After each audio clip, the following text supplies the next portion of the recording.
Welcome back to our channel.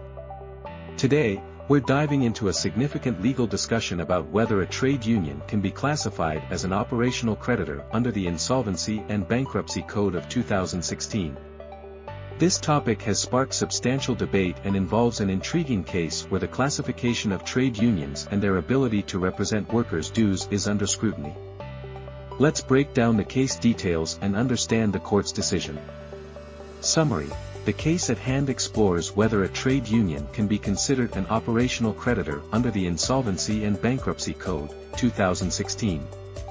Here's a quick rundown of the facts. A jute mill, which had been closed and reopened several times, was finally shut down in March 2014.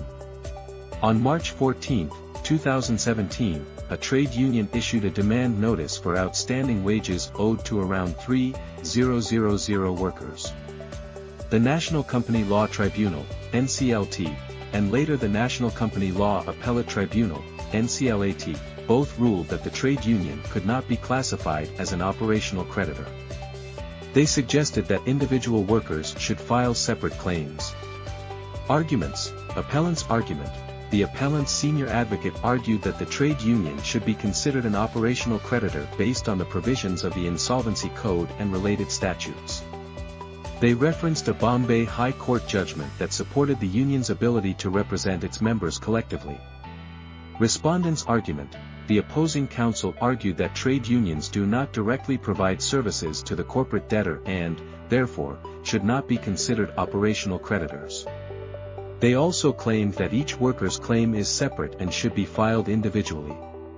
Court's decision. Looked at from any angle, there is no doubt that a registered trade union which is formed for the purpose of regulating the relations between workmen and their employer can maintain a petition as an operational creditor on behalf of its members. We must never forget that procedure is the handmaid of justice, and is meant to serve justice.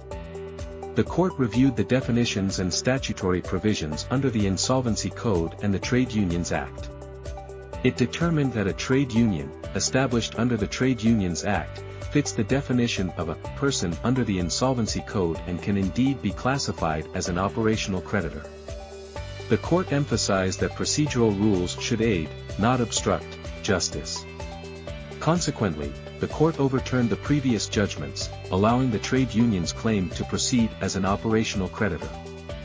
Closing statement, and there you have it.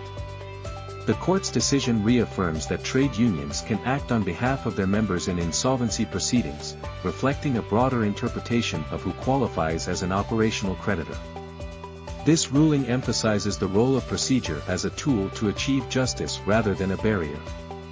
If you found this video helpful, don't forget to like, subscribe, and hit the bell icon for more updates on important legal developments. Thanks for watching.